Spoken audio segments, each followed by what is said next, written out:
हमारे साथ इस ट्रांसमिशन में अब एक ऐसे बासलाहियत नौजवान मौजूद हैं जिन्होंने जदीद टेक्नोलॉजी का इस्तेमाल करके खुसूसी अफराद की एक बड़ी मुश्किल आसान की है।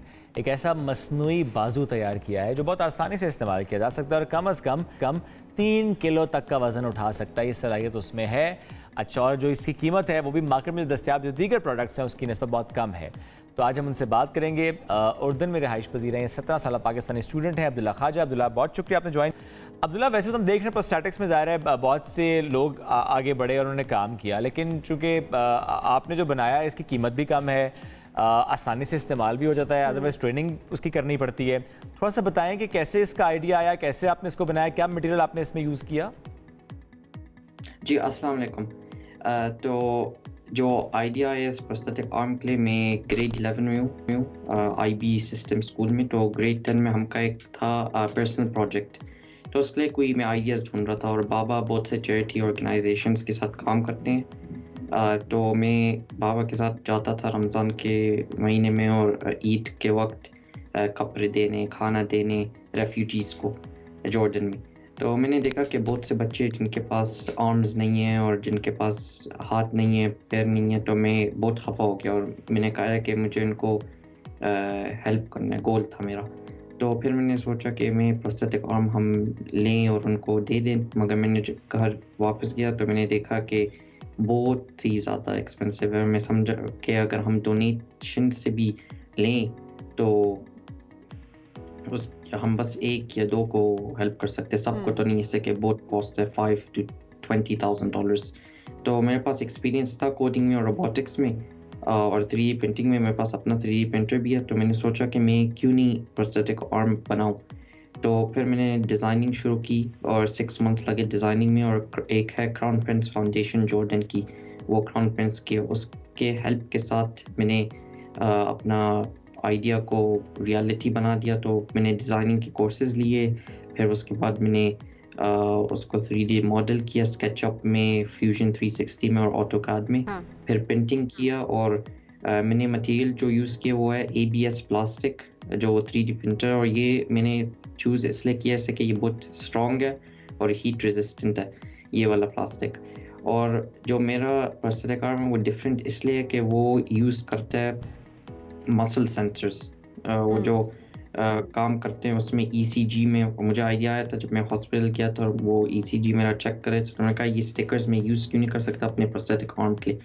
तो डिफरेंस ये है कि वो यूज़ करते जो मार्केट में वो यूज़ करते हैं माइंड कंट्रोल और मेरा यूज़ करता है ECG स्टिकर्स। ये इसलिए मैंने चूज़ किया कि ये चीपर भी है उन सेंसर्स से। और ये 3 किलोज, जैसा आपने बोला, ये 3 किलोज उठा सकता है। और जी तो अब्दुल्ला, एक तो ये ज़रूर बताइएगा कि कॉस्ट इसकी कितनी, एक कंपैरिजन करें जिस तरह आपने भी बताया कि कितने महंगे हैं वहाँ पर मार्केट में अगर देखा जाए, तो कॉस्ट में कितनी कमी है, क्या डिफरेंस है, और सेकेंडली चैलेंजेस क्या आपने फेस किए इस दौरान? जी ऑफ कोर्स।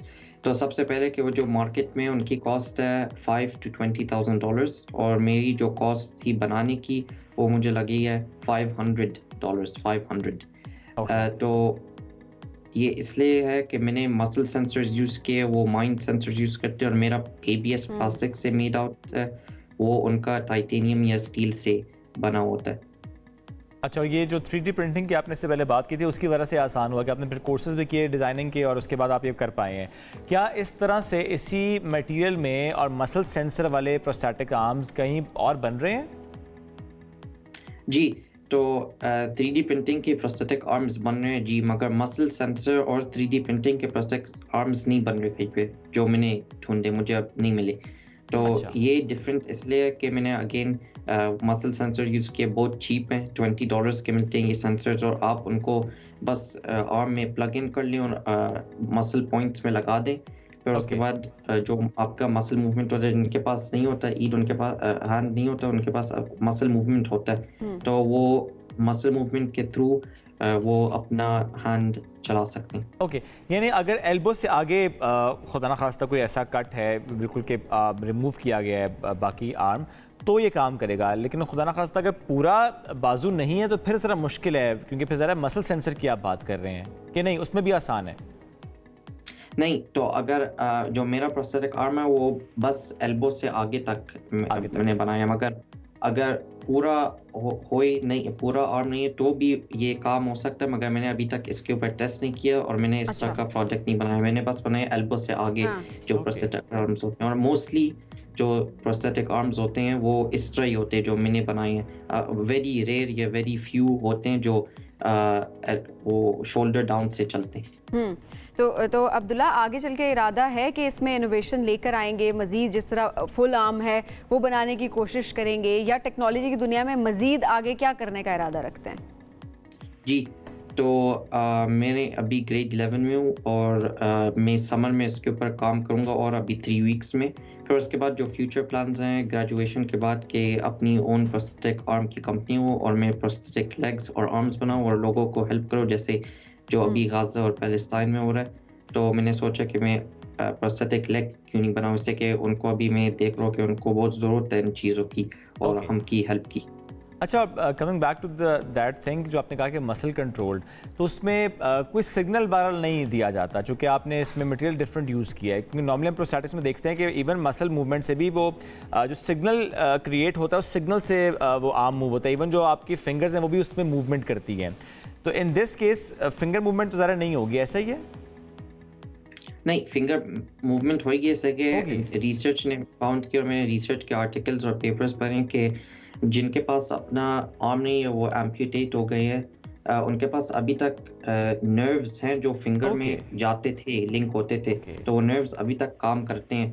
तो वो जब वो स्टिकर्स जब लगते हैं डिफरेंट पॉइंट्स में, तो वो जो नर्व्स होते हैं वो उनसे लिंक हो जाते हैं और वो ऐसा होता है कि वो एनालॉग को डिजिटल कन्वर्ट करते हैं सिग्नल। जैसे वो आपका ECG जब लेते हैं तो वो आपके मसल्स को एनालॉग से डिजिटल कन्वर्ट। राइट, अभी ये ज़रा टेक्निकल बात है, ज़रा आप एक्सप्लेन तो करें, लेकिन कितने लोगों तक पहुंचा पाए हैं, या जो प्लान अभी आपका है कि अच्छा आपने पहुंचाने हैं, वो उसका क्या प्लान आपने चॉक डाउन किया है? जी, तो अभी ये जो मैंने बनाई है अभी फुली वर्किंग प्रोटोटाइप है, फुली वर्किंग। तो प्लान है कि मैंने टेस्ट भी किया है इस प्रोटोटाइप को, और प्लान है कि समर के मंथ के थ्रू में वर्क करूंगा इस प्रोस्थेटिक आर्म के कंपनीज के साथ और क्राउन प्रिंस फाउंडेशन के साथ, और इसको मैं डेवलप करूंगा फर्दर ताकि मैं हेल्प करूं पीपल को। कमर्शियल प्रिपरेशन ताकि उसकी हो सके। बिल्कुल अब्दुल्ला, बड़ा बेहतरीन आपने काम किया और मजीद हम चाहेंगे कि इसमें और इनोवेशन आए ताकि और लोगों की इसमें हेल्प हो सके। बहुत शुक्रिया प्रोग्राम में ज्वाइन करने के लिए।